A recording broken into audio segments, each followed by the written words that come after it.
they're not taking them out. They're going to start after today.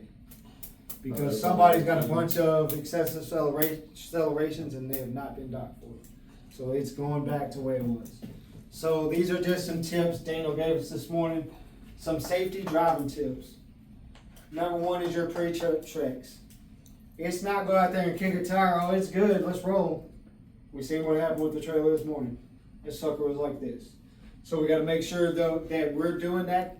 Your completion checklist is just as big as your truck and trailer list, if not bigger, because you got $120,000 behind you. If you have your chain's not on and your hitch pin's not locked, and then some bitch comes around and slaps that truck, well, you just lost $120,000, or you got to go get $120,000 fixed.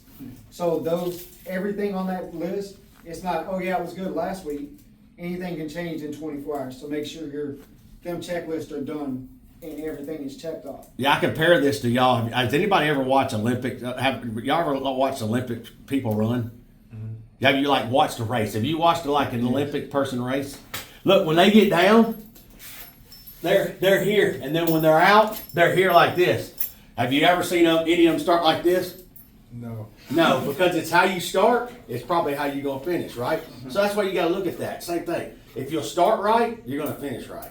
Just start, everything's got to start right. Start right, like literally start right. And that can go with your day as well. When you get up out of the bed and you roll over in the morning, start right. Number two is well rested. Yep. I know we all have families in. Dennis was up till 3 o'clock in the morning with his wife at the hospital. I screwed up. I let him drive. I should have made that call. No, let's let somebody else drive. You have that much sleep. So let's make sure we're well rested, because that's gonna anytime you're not focused and alert on that road, it's not only your life, it's somebody else that's sitting in the passenger seat's life in your hands. And that's the scariest thing, to be sitting in that passenger seat and be like, am I gonna make it home today? You been there? I ain't gonna talk about that one. Securing our loads. That dingo is huge. You gotta get that sucker over the axles. You cannot be on the back. That wasn't us. That wasn't us. Oh, yeah, I know. Yeah. Well, I'm just telling you. But if you see it, you're pulling. Tracks was clean. I know, but next time if you see I it. bumped it forward before we left, but it was. Like I said, if you see it and it's got to be done, Yeah. y'all gonna be pulling it. Just Oh yeah, no. This morning I unstrapped everything and moved it forward over the axles, but the damage was already done. Yeah, I knew that. But I'm just saying for future reference, if you see it, say stop. Yeah. I know you may be above me, but that's not right. Yeah, but it don't matter. I mean, I'm telling you now, even if I'm out there and I say, hey, you roll with it and you're driving the truck and you don't feel comfortable with it, don't. Because, yeah, they're going to end up suing Lynch's Lawn and Fence at the end of the day, but if it ain't right, they're going to get the person who's driving. It's going to be on you, so there ain't nobody's life worth that. So, yeah, don't do that. If it's not right, let's just get it right. What's the biggest distraction of driving? Cell phones. Exactly. So, It's tough. if you're driving, man, we don't need to be looking at Facebook. We don't need to be looking at Java. If you need to do something or GroupMe pops up, you can ask Chris what he's doing. Hey, here's my phone. Text back, or what are they saying? Because there's nothing more important to me. I don't give a shit about anything. The most important thing to me is everybody goes home intact to their family.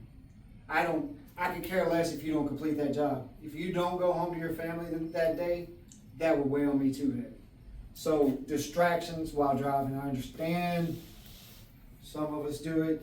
Let's get away from doing it. I mean, if you own the company, you do whatever you want. No, you got to get away from it. You got to minimize it. Live going down the street. No, I don't. You don't see me doing that. You don't see me doing live on that. Now, I will pick it up and answer a text or something like that. But as far as doing anything, I don't do anything like that. Another thing you come up with was your traffic laws. I know everybody thinks that, oh, it's just a blinker, I'm gonna jump over. Put your blinkers on. Let people know you're getting over. Drive the speed limit. Okay. Do it right. Right. We're gonna fix that if it rains tomorrow. What's that? I got the finger. They're out again? You got some splicers? I thought that For they a dropped while. that trailer off to I get gotta it fix fixed. my license I plate thought on they it. did too, but we checked it the other day because he was Fucking writing let everything as Dustin it don't mount it. work, and I'm like, I know that Dustin trailer's told him been to mount fixed. it on It's the not plug, working. and let Dustin The what? mount it on the Plug. mount. So the plug, is it a plug on there? The Plug on the we truck go is out there, messed the up, dump, plus it's the plug on muddy. the trailer. Whenever it sinks down, it just fucking folds the license plate, so. And it don't have a If you're ever up license here plate. late and you. Well, yeah, They don't that, need one. you don't have that, you definitely, it's registered in Well, Texas, so you don't even have to have one. But yeah.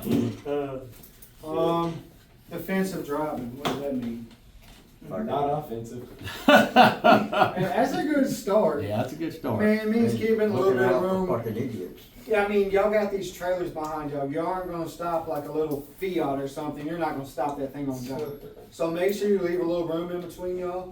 And if you got if you gotta get over a UC construction sign saying, hey, the road's gonna end in 500 feet, get left. That don't mean get up there to the barrels and then try to get left. More than likely, it's not gonna work.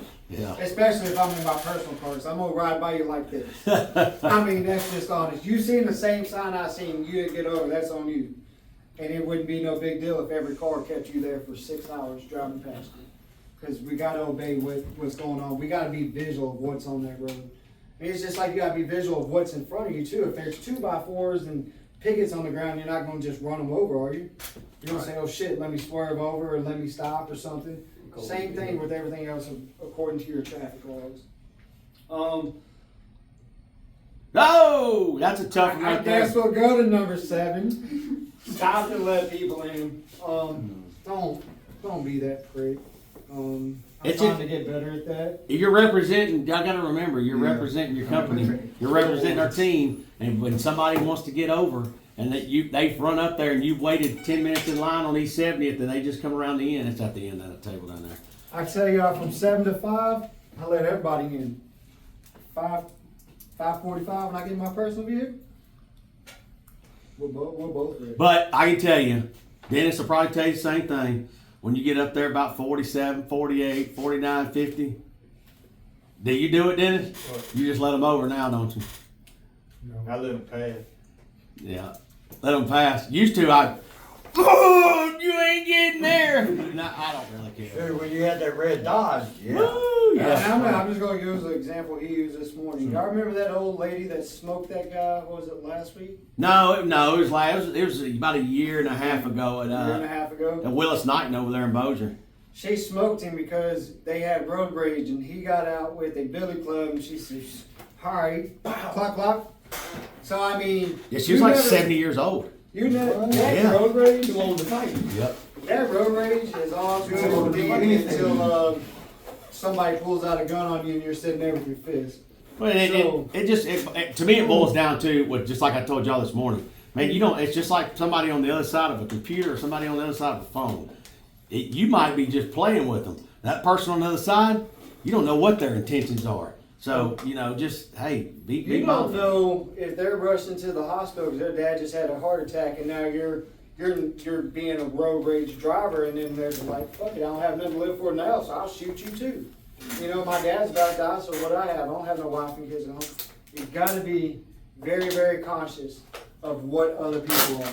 Because, yeah, you got a big old name on the side of your truck. I'm not risking my job. They can call in on me on any time.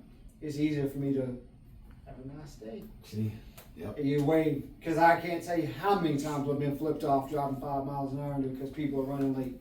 And I tell them, y'all have a blessed day. See you later. I'm not going to lie to you. I've rolled down my windows. I hope your day gets better. If you need a fence, call us. Don't bother me. Because people, man, I would rather you take 10 minutes longer to get there than end up on the news. Right? T-shirt. Pair of shoes. Pair of shoes. You good? What else y'all got?